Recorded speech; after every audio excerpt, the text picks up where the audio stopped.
Oke, assalamualaikum warahmatullahi wabarakatuh. Sekarang saya akan menjelaskan tentang macam-macam dosa syirik. Syirik adalah perbuatan buruk yang dilakukan oleh seseorang untuk mempersekutukan Allah dengan sesuatu yang lain.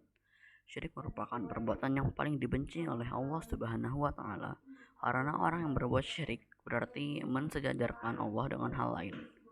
Dengan melakukan hal tersebut, orang yang syirik tidak mengakui keesaan Allah, sehingga dalam hidupnya ia bergantung pada selain Allah yang Maha Esa. Syirik juga berarti menyamakan Allah dengan hal-hal lain. Syirik dapat dilakukan dalam berbagai hal ibadah seperti berdoa, istighatsah, nazar, sholat, puasa, atau mempersembahkan hewan sembelihan pada berhala-berhala maupun selainnya. Orang yang melakukan syirik disebut musyrik. Seorang musyrik melakukan suatu perbuatan terhadap makhluk, manusia maupun benda yang seharusnya perbuatan itu hanya ditunjukkan kepada Allah, meminta pertolongan kepadanya, menaatinya, atau melakukan perbuatan lain yang tidak boleh dilakukan kecuali hanya kepada Allah. Allah mengampuni semua dosa yang dilakukan hambanya kecuali dosa besar seperti dosa syirik. Dalam Al-Quran, surat An-Nisa ayat 48, Allah berfirman, yang artinya sesungguhnya Allah tidak akan mengampuni dosa syirik, dan Dia mengampuni segala dosa yang selain dari syirik bagi siapa yang dikehendakinya. Barang siapa yang mempersekutukan Allah, maka sungguh ia telah berbuat dosa yang besar. Sekarang macam-macam syirik ada. Sekarang saya akan menjelaskan tentang macam-macam syirik. Syirik jelas adalah perbuatan dosa besar, terutama jika sampai keluar daripada agama Islam, sehingga jelas bahwa hukumannya adalah haram, sehingga menjadi berbagai jenis, yaitu sebagai berikut. Yang pertama adalah syirik akbar. Syirik akbar adalah menjadikan selain daripada Allah Subhanahu wa Ta'ala sebagai tujuannya dalam beribadah.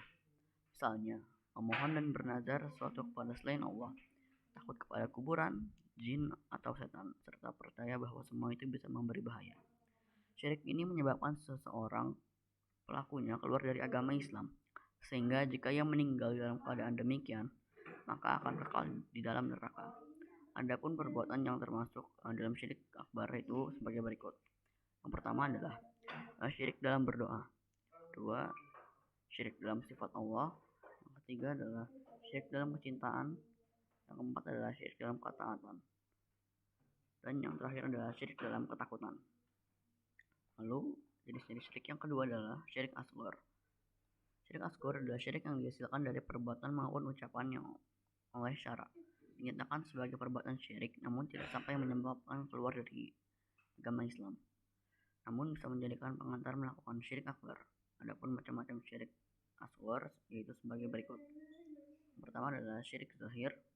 Syirik zahir adalah syirik nyata yang dilakukan oleh seseorang dengan menggunakan benda-benda atau jimat seperti gelang atau kalung yang sering dipakai sebagai penangkal bahaya atau penyakit. Yang terakhir adalah syirik khafi. Syirik khafi adalah syirik yang tersembunyi. Syirik ini bersembur dalam hati seseorang, bisa saja berupa niatan semata atau memang kepercayaan, namun tak ditunjukkan oleh perbuatan, hanya di dalam hati. Misalnya riya yang tersembunyi di dalam hati.